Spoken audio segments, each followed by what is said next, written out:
शीत दिने चर्म संबंधी समस्या भोगुछंती कि त्वचा पाई वरदान देसी घी करंतु ही उपाय चमकी उठिब चेहरा। शीत दिने चर्म संबंधी अनेक समस्या देखा दिए। ठंडा पवन त्वचार न्याचुराल नरमता को ह्रास करिथाए। शीत ऋतुरे अधिक ठंडा कारणरू त्वचारे ड्राइनेस आसिबा आरंभ होइथाए, जेउथिपाई शीत दिने चर्म मध्य फाटिथाए।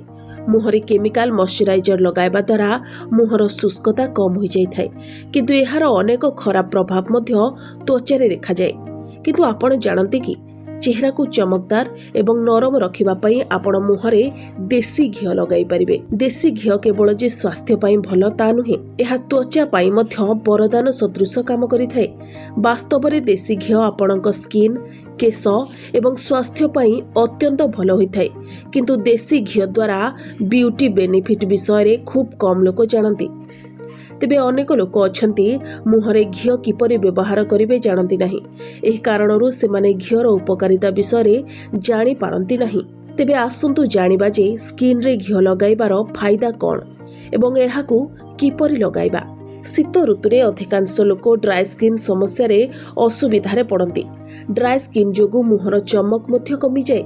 एहा जोगु त्वचा दुर्बल और निर्जीव देखा जाए। जदि आपणक त्वचा मध्य शुष्क एवं निर्जीव देखा जाउछि, तेबे आपण निज चेहरार चमक बढ़ाइबा पई देसी घी व्यवहार करि परिबे। राति रे देसी घी लगाई मुहरे सोइबा द्वारा त्वचार ड्राइनेस होई न थाए। घी लगाइबा पूर्वरु त्वचा को भल भाबे सफा करंतु। एहा परे आंगुठी साहाय्य रे देसी घी मुहरे लगांतु। शीत ऋतुरे मुह मालिश करबा मध्य बहुत लाभदायक होइथाए। घीरे मुह को मालिश करबा द्वारा त्वचा सुस्थ रहिथाए। सेहिपरि त्वचा को अनेक पोषक तत्व मध्य मिलिथाए। सेहिभଳି घी फाटिथिबा ओठ को नरम एवं चमकदार मध्य करिथाए। जदि आपणक ओठ फाटी जाए, तेबे आपण प्रतिदिन आपणक ओठरे घी को लिप बाम भाबरे व्यवहार करि परिबे। एहा आपणक ओठ को मॉइस्चराइज रखिबो। ब्यूरो रिपोर्ट, प्रभाव न्यूज।